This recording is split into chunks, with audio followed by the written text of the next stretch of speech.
Good afternoon and welcome to Arkansas Children's. I am joined by Dr. April Clawson. She is a physician in our emergency department here at Arkansas Children's. Welcome, Dr. Clawson. Thank you. Today we are talking about bug bites and prevention. As we know, our kids love to be outside in the summer playing, but sometimes bug bites happen. So we want to know and share with parents what they can look for, what symptoms they need to watch out for, and how to prevent them.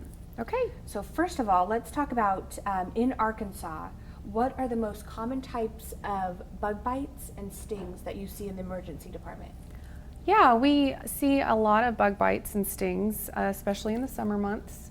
Often it's not as important what bug bit or stung the child as the symptoms that they have, but we frequently see mosquito bites, chigger bites, some bee and wasp stings, maybe an occasional ant sting. And then of course everyone worries about tick bites and spider bites, and we see some of those as well.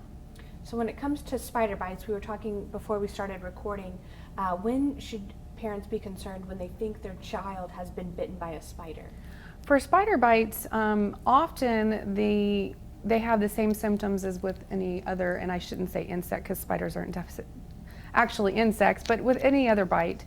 But if they develop signs that we call systemic symptoms, like severe pain at the site of the bite that spreads, especially if they have muscle spasms, if the bite starts looking more, the medical word is necrotic, so more bruise-like and with a black center to it that's spreading, those would be times then you would want to see your doctor for that. Okay. So if your child does come in and they're itching, is there a difference between itching and stinging? So it could indicate that you were stung as opposed to being just bitten if it's stinging, but in general it doesn't really matter in terms of how you're treated, except for if there is a stinging sensation, we will want to make sure there's not still a stinger embedded in their skin. Okay. And you were talking just a minute ago that the symptoms are the most important part Yes. when it comes to treating. So what should parents look for? Usually there's just a local reaction around an insect bite, and so there can be itching, of course, stinging, maybe some pain, and then there can be swelling. Of course, there's usually a little red bump that raises up, and all of those things indicate that that's, kind of a local reaction or bite. A larger local reaction can happen where from that it can go to involve, the whole upper arm, for example, with swelling and redness, and that can develop over the first couple of days. If there are signs of a systemic reaction, that's more concerning, so things like respiratory distress, wheezing, shortness of breath, feeling like their throat or tongue is swelling, they have a hoarse voice maybe, maybe some nausea or vomiting. They could feel lightheaded or even pass out, feel some heart palpitations, even confusion, headache. Those are more serious symptoms that if they are the more serious ones, the respiratory distress, if the child has an EpiPen, you should go ahead and use it and then call 911 or go immediately to the ER. Some of those other things they should just see their doctor for sooner rather than later. Okay. So those are all very serious symptoms to come to the ER. If it's just something, maybe just a simple itch, how can they treat it at home? At home, you can use on smaller areas, one or two or just a few bug bites. For itching, you can use topical medicines like calamine lotion or 1% hydrocortisone cream, which those are over-the-counter medicines. We recommend generally avoiding topical Benadryl, especially if it's more involved surface area. Lots of bug bites, for example, and especially if you're also using oral Benadryl for the itching, you don't want to combine those because some of the Benadryl can be absorbed through the skin, and then they could get too much Benadryl and you could have signs of toxicity. Excessive sleepiness, of course Benadryl does cause some sleepiness, but excessive sleepiness and even something like an anticholinergic syndrome, which I won't really talk about here, but it's something you want to avoid. So that's why we avoid topical Benadryl generally. Okay. Other things, make sure you wash the bite with soap and water. That can help with the itching some. And then if there's pain, you can do Tylenol or Motrin / Advil, whichever your favorite ibuprofen preparation is.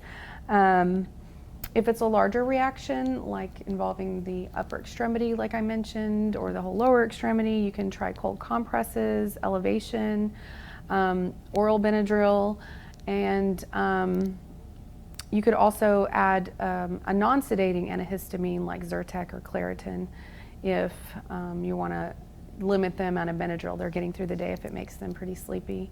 And then if the swelling is very bad, especially if it involves the face, especially around the eyes, you might want to talk to your doctor about whether they should start an oral steroid.